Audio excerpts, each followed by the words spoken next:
Hello, BookTube. Well, as we said, and then there were two. The mail, I think, is slowly dwindling. And today it was two packages. One is very small, and the other is immensely heavy. I cannot imagine what book it is. It's immensely heavy. I'm racking my brains trying to think. There are some big, fat science fiction and fantasy volumes that would be that heavy.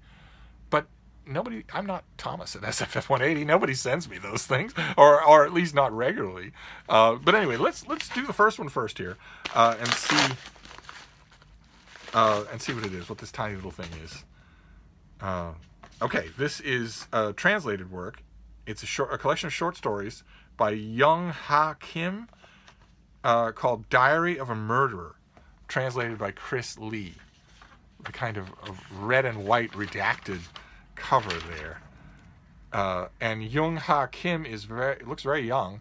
He's the author of 7 novels, 4 published in the United States, including the acclaimed I Have the Right to Destroy Myself and Black Flower. 5 short story collections. He has won every major Caribbean literary award, and his works have been translated to more than a dozen languages. So he's probably not young. He looks it, but he's probably just well preserved. Calling to mind luminaries including Haruki Murakami, Raymond Chandler, and Albert Camus, Young Ha Kim has earned a reputation as the most talented and prolific writer of his generation. In Korea, Young Ha is particularly known for his short stories, which is why I'm thrilled to present you with Diary of a Murderer, his first collection ever to be published in English. Wow. Okay. Okay, so fantastic. This, of course, comes out in April.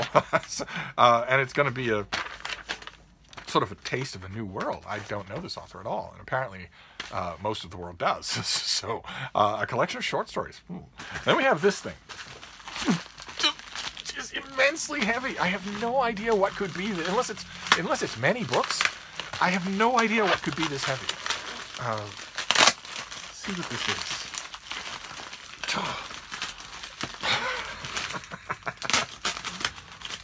Lordy.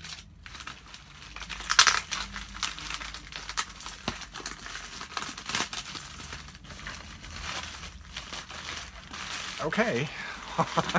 We're getting there. How you doing? How's your ma? How about them socks? All right. Okay, it's 2 books.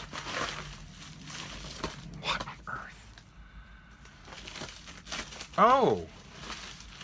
Oh, good Lord. What? Really? Oh, my God. Oh, okay. Wow. Okay, these are Kirkus books.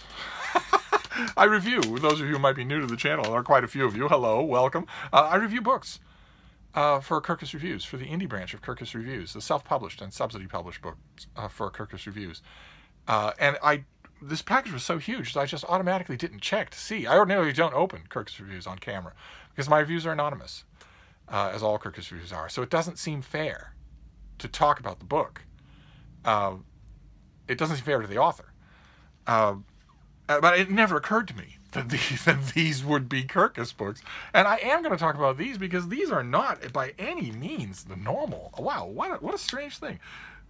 These are due in January, and these are things, the reason I'm going to talk about them is because these are things that a person could buy, that a person might want to buy, like a great many of my Kirkus books.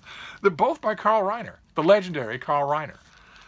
The first one is Approaching 96, the films I love viewing and loved doing, 1951 to 2017. And look at that, there's the directing setup. That's what this is. That is wow, it's heavily visual. Good Lord, there's hardly any text at all. How fascinating. Okay, so that is the first volume, Approaching 96. And then the other one is Alive at 95, Recalling Movies I Love, 1915 to 1950. And there is the man himself.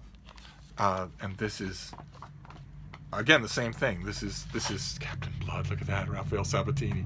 I wrote about Captain Blood. I believe it was Captain Blood that I wrote about for the 1000 Movie Project. Alex at Thousand Movie Project and the Kingly Endeavors. I'll see if I can remember to find a link for it if I can find it. I just happened to open to it at random, so it seems like fate would want it that way.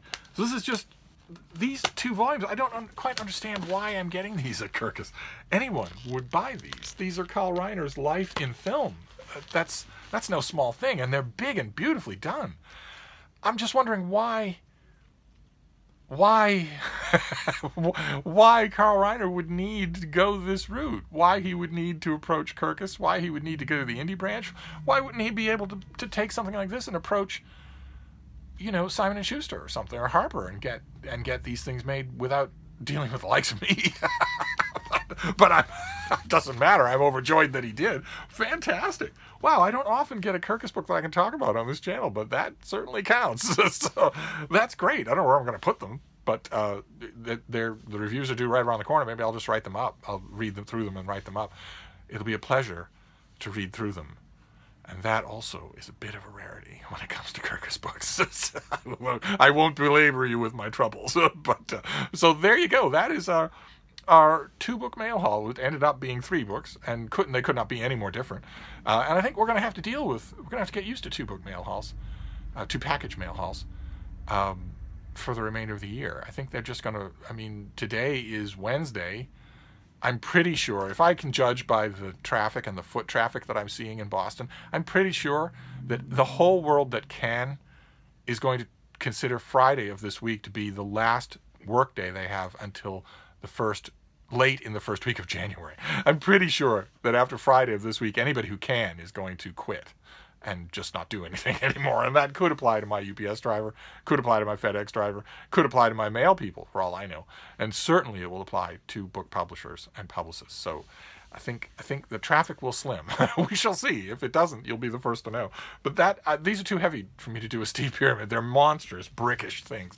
But that's a lot of fun. Fantastic. So I'll wrap this up for now, but we'll be back. Plenty more to talk about. Thank you, BookTube.